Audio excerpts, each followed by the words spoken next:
Good morning, everyone. We are in the Daily Bible Devotional concerning Matthew chapter 23 as Jesus gets ever closer to his death on the cross. In the final week before Christ's crucifixion, he tells his disciples about the dangers of the scribes and the Pharisees. After 3 years of patiently teaching these men, it is time to tell the world about them. Jesus first tells disciples to observe what the scribes teach if it is from God. But Christ warns them not to do what the Pharisees do. They seek to be noticed by men and to have places of honor because they lack humility. Jesus calls them hypocrites repeatedly, speaking about their lack of mercy and the underlying desire of their hearts to serve themselves. He addresses them openly and directly as, quote, serpents. And yet, as Jesus looks at them and all of Jerusalem, he is sorrowful that they will not repent and be gathered to him and saved. Here's some things we might can learn about Jesus' indictment of the Pharisees.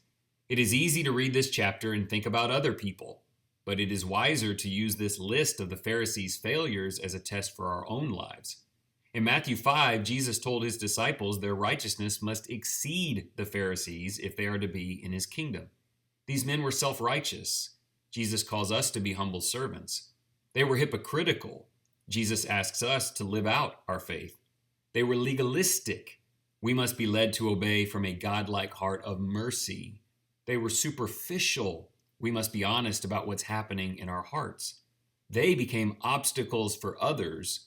We must live and speak to draw people to Christ. We want to be the opposite of what the Pharisees were. Here are some questions that can help us explore that path. Number one, will you do the hard thing today of looking for Pharisaical tendencies in your own life? How can this be incredibly healthy and needful? Question 2, how would you define legalism?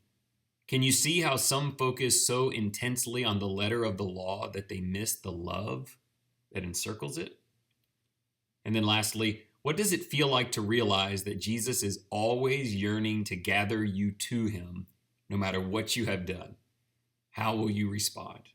That's a truly wonderful feeling. Let's pray to God in his name. Dear Father, we call upon your help today to be honest with ourselves and willing to evaluate our motives. Jesus taught so diligently to soften the hearts of the Pharisees, and they fought him at every turn.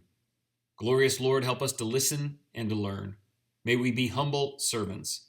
Empower us to live out our faith with integrity. Build in us compassion and mercy for others. Will you create opportunities for us to help people and show them the way to Jesus? Most of all, reveal to us how much Jesus loves and how much he yearns to save everyone. Everyone, everywhere. I hope that inspires you to share the name of Jesus today. Thanks for listening.